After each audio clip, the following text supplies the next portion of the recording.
예배에 참석해서 함께 하나님의 말씀을 듣는 사랑하는 모든 성도들 위해, 또한 가정에서 함께 예배에 참여하고 있을 성도들 위해 하나님의 은혜와 사랑이, 예수 그리스도의 평화와 평강이 함께 하시기를 주님의 이름으로 축원합니다. 돌아오는 목요일은 추석입니다. 추석은 2000년 된 고유의 명절입니다.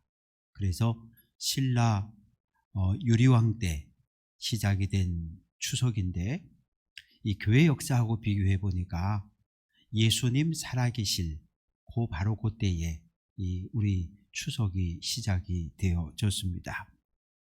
추석은 음력 8월 15일입니다.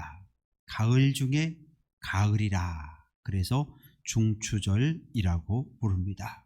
추석의 의미는 가족들이 한자리에 모여서 핵곡식으로 지은 밥을 나누어 먹고 하나님 앞에 좋은 명절을 주신 것을 감사하는 절기가 추석이지요. 그러나 추석을 앞두고 있는 우리의 마음은 편안하지를 않습니다. 왜냐하면 코로나19가 퍼질 것을 염려해서 방역당국에서는 바짝 긴장하고 있습니다. 그러다 보니까 추석에 고향에 오지 말아라, 용돈만 보내라, 이런 현수막이 등장하기도 했습니다. 참으로 안타까운 일이지요. 바라고 소망하는 것은 일상의 삶이 속히 회복될 수 있도록, 코로나19가 멈추어질 수 있도록 백신과 치료제가 속히 만들어지고 발견될 수 있도록 기도해 주시기를 부탁을 드립니다. 주전 356년에 마게도냐 왕이었던 필립 2세는 그레니데스라고 하는 작은 성읍을 아주 큰 신도시로 확대하고 크게 건설을 합니다. 그리고 자기 이름 필립 2세의 이름을 따서 빌립보라, 이렇게 이름을 붙였습니다.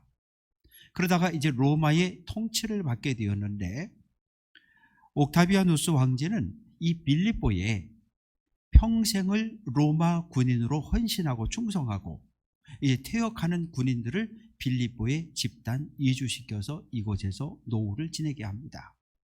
그러면서 빌립보에 특권을 하나 주었는데, 빌립보 시민에게는 로마 시민권을 주었습니다. 로마 시민권이라고 하는 것은 그 당시 어마어마한 특권이고 또 황제가 베푸는 은혜이기도 했습니다. 그래서 빌립보 시민들은 우리는 로마 시민권자다, 우리는 로마 시민이라고 하는 아주 이런 자부심이 대단했던 바로 그런 사람들이지요.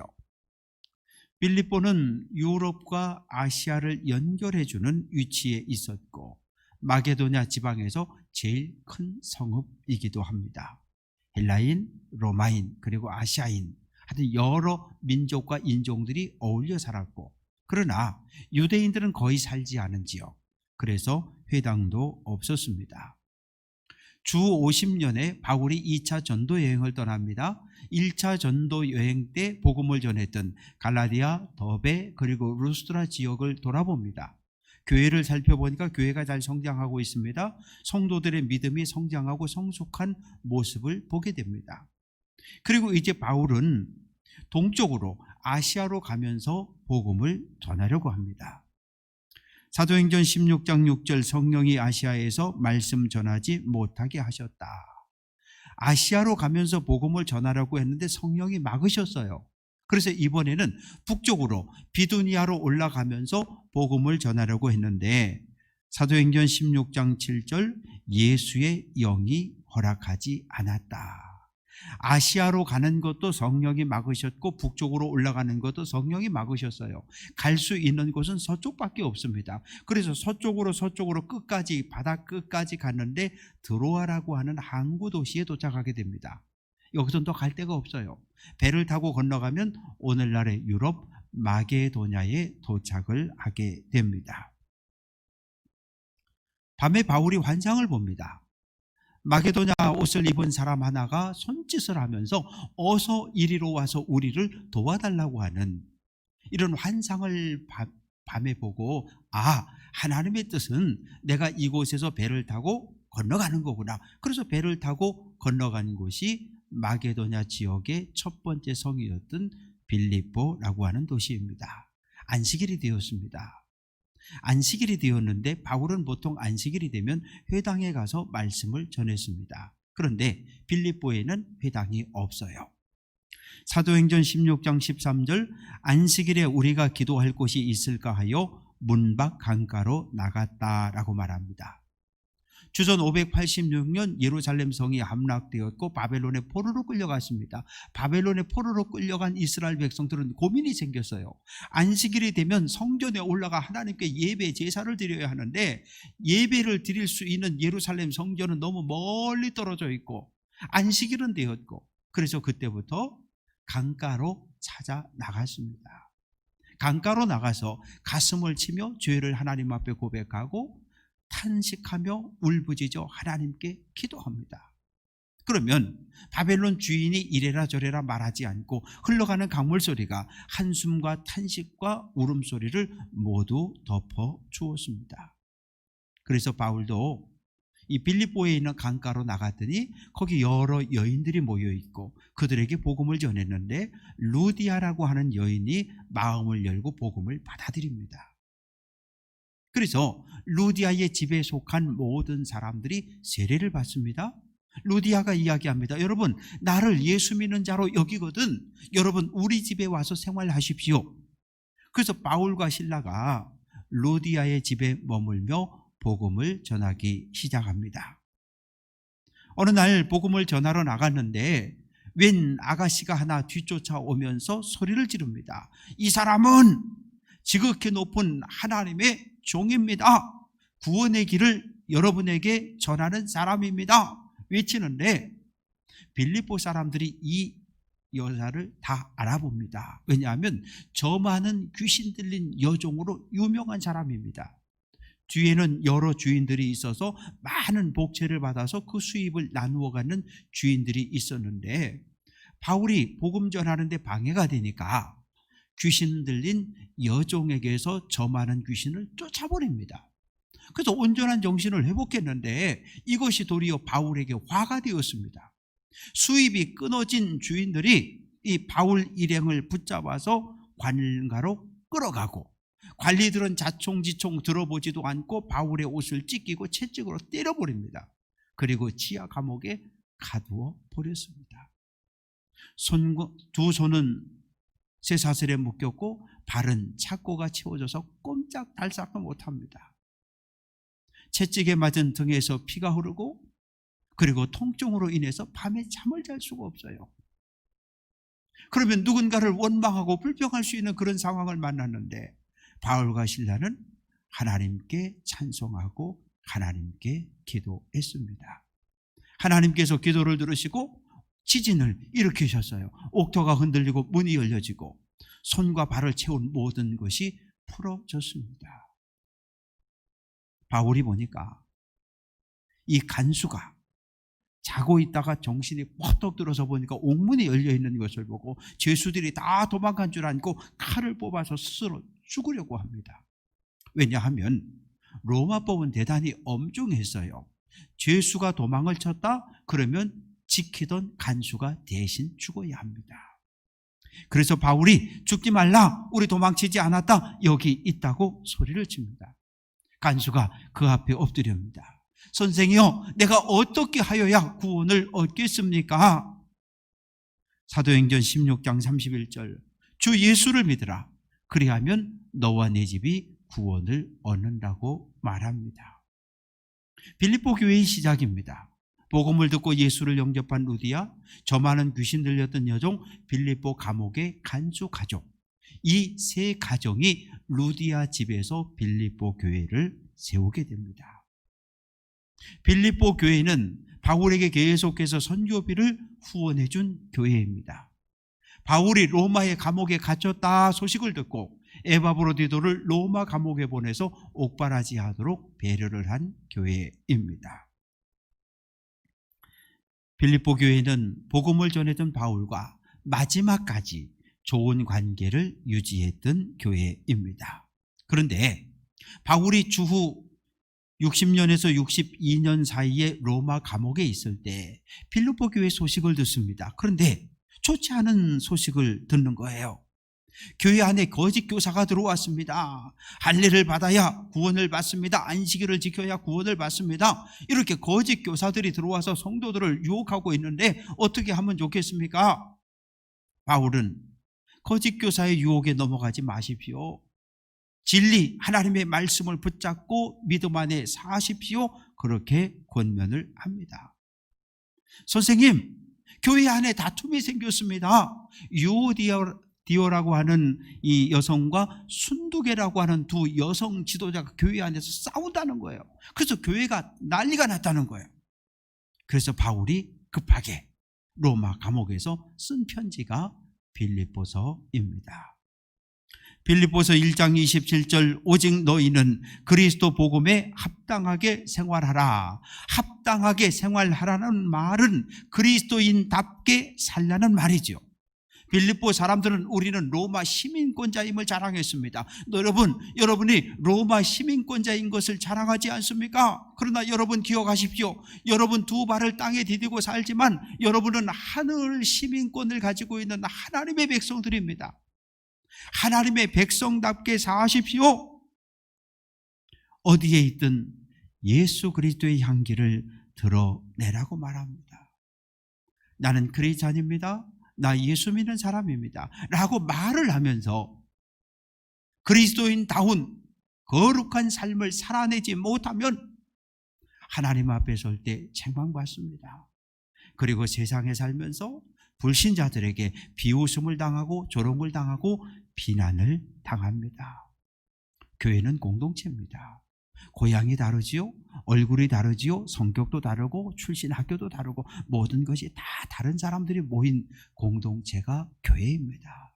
어떻게 하나가 될 수 있을까요? 1절 그리스도 안에서 권면하라 이렇게 말합니다. 권면한다는 말은 바른 길을 가도록 잘 타이른다 이런 의미입니다.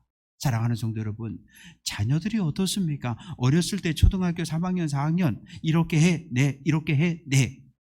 중학교 딱 가면 이렇게 해, 아니요, 내 맘대로 할래요. 이렇게 해, 아니요, 내 뜻대로 할래요.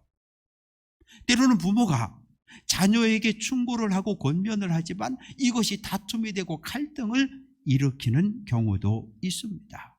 아무리 좋은 뜻으로 권면을 하지만 자녀들은 때로 받아들이질 않습니다. 교회는 어떻습니까?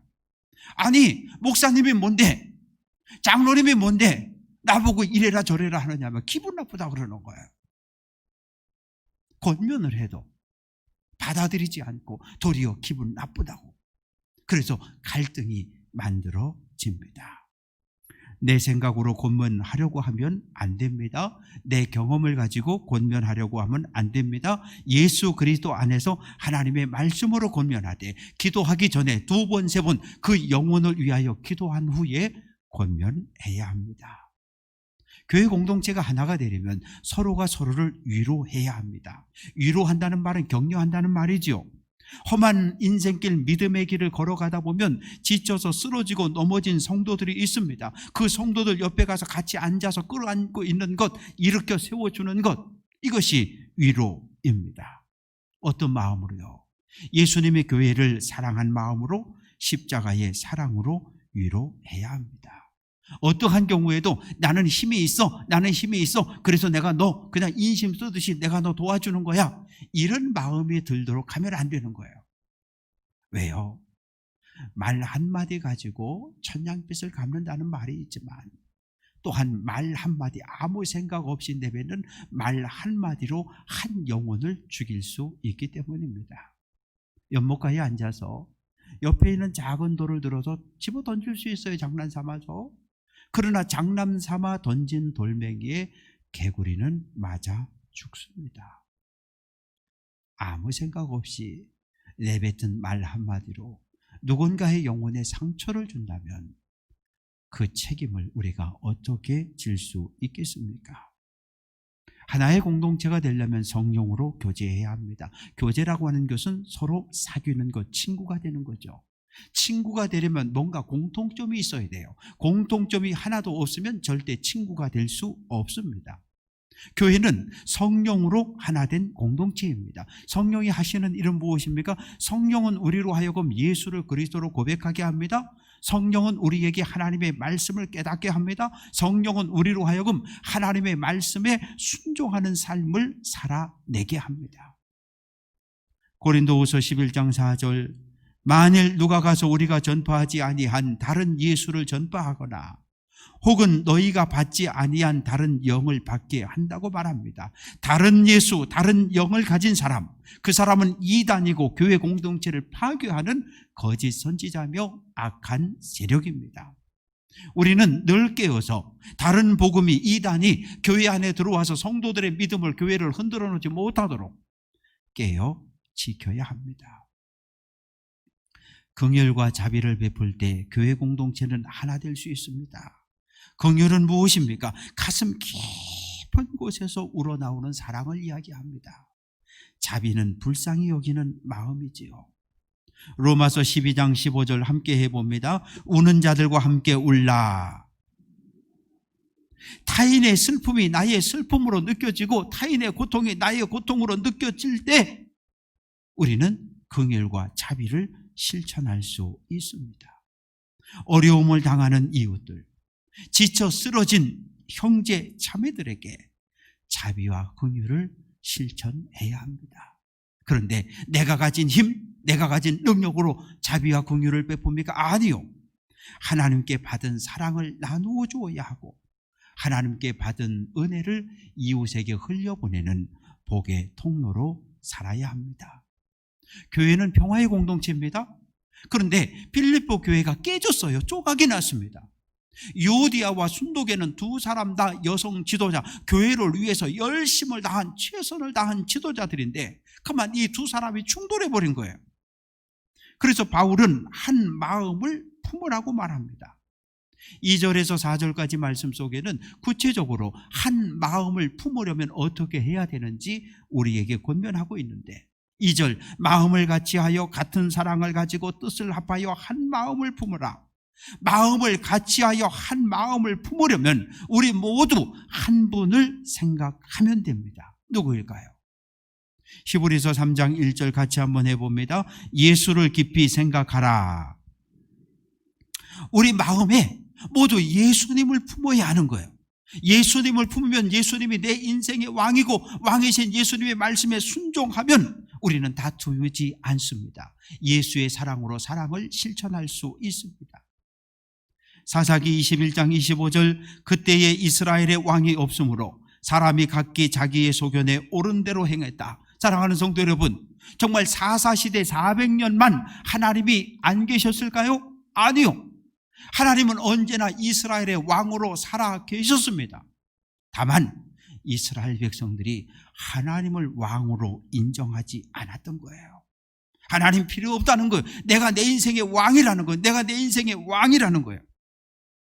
교회 안에 내가 내 인생의 왕이라는 생각을 가진 사람들이 서로 자기 생각을 주장하기 시작하면, 충돌하기 시작하면 갈등과 다툼이 일어날 수밖에 없습니다.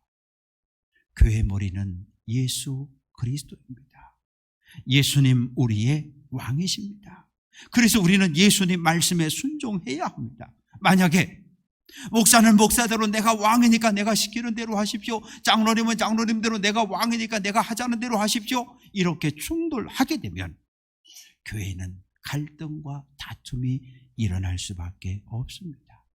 그러나 모두가 내 마음속에, 우리 마음속에 하나님이 내 인생의 왕이고 예수 그리스도 내 인생의 주인임을 고백한다면 주님의 말씀에 순종함으로 평화로운 공동체를, 하나된 공동체를 만들어갈 수 있습니다.